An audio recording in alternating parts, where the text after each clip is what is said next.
There are moments in life that divide everything into before and after. For CEO Richard Lawson, that moment happened on a rainy Tuesday morning, in a gleaming skyscraper that bore his name. The storm outside matched the tension in the boardroom where billion-dollar deals were being dissected. But just beyond the glass doors of that sleek, high-rise office, a life was unraveling. Maria Alvarez, a quiet cleaner who had worked in the building for 3 years without ever drawing attention, was hiding something beneath her uniform, bruises that told a story no one had asked to hear. That is, until Richard happened to look up and truly see her for the first time. What happened next would ripple through the entire company, shifting not just policies, but hearts. Folded hands. If you believe in kindness, second chances, and standing up for what's right, please take a moment to like this video, subscribe to Kindness Corner, and share your thoughts in the comments. Your support helps us keep telling stories that matter. Folded hands. Maria Alvarez was 26 years old and moved like someone trying not to be seen. She was always early, always efficient, and never spoke unless spoken to. People said she was shy, maybe even cold, but the truth was far more tragic. Behind that silence lived fear.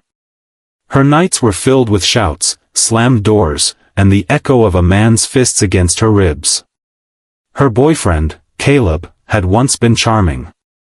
Now he was a ghost of that man, replaced by something cruel and unpredictable.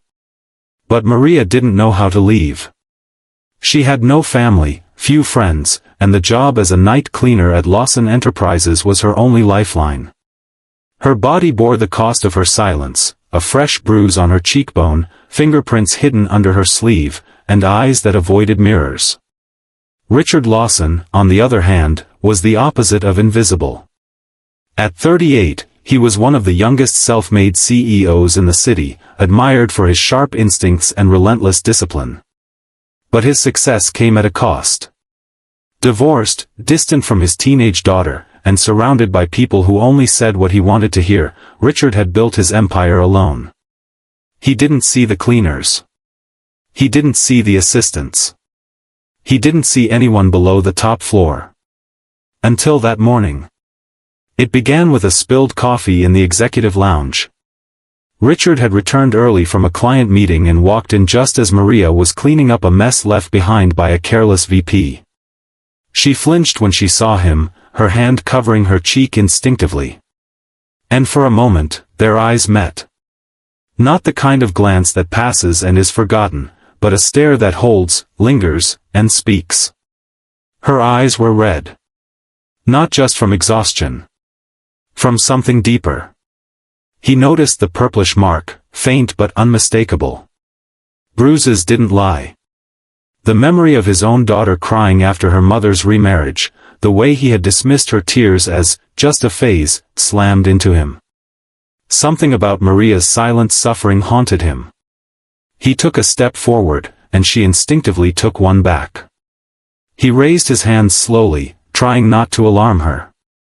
"Who did this to you?" he wanted to ask, but the question felt too sharp, too soon. So instead, he did something completely out of character. He sat down. Maria stood frozen. No one, in 3 years, had ever spoken to her like she mattered. But Richard asked if she needed water.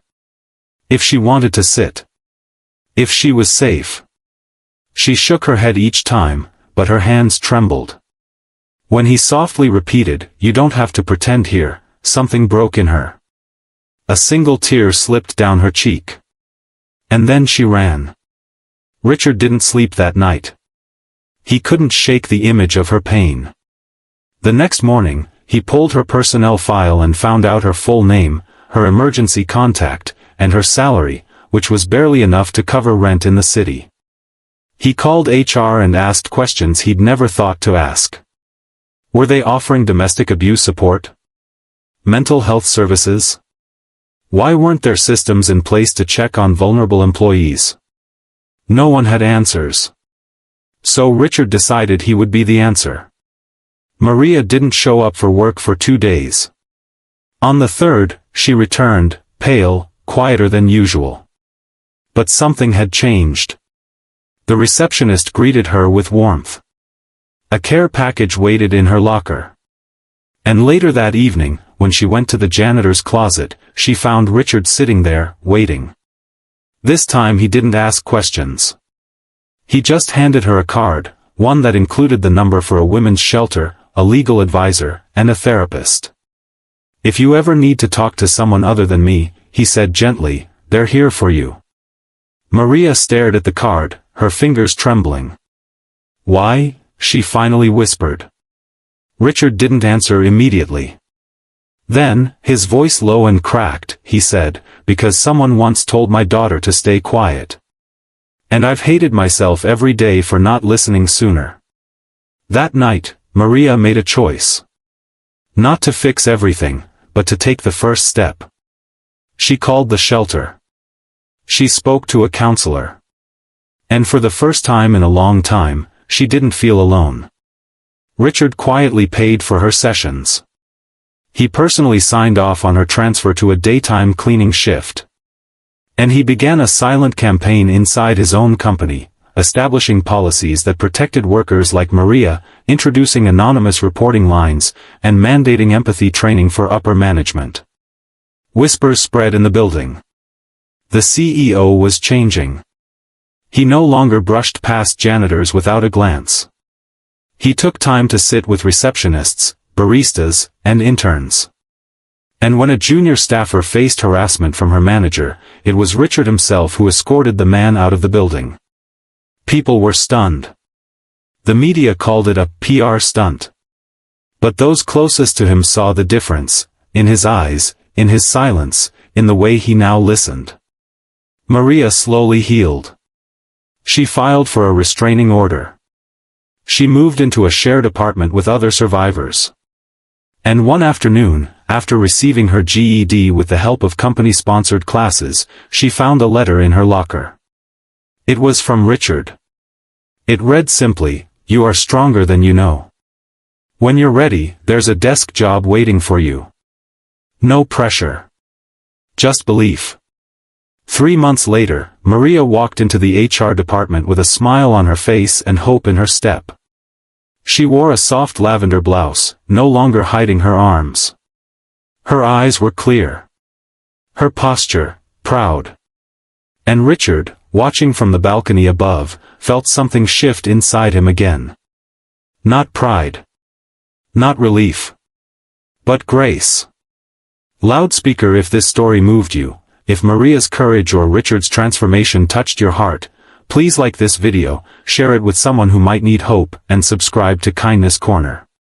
Your support keeps these powerful stories alive. And remember, it takes only one act of kindness to change a life. Loudspeaker. Speech balloon, before you go, we have a special request. Comment below with a single word that represents what this story meant to you. Was it hope? Strength? Redemption? We'd love to hear from you. Speech balloon.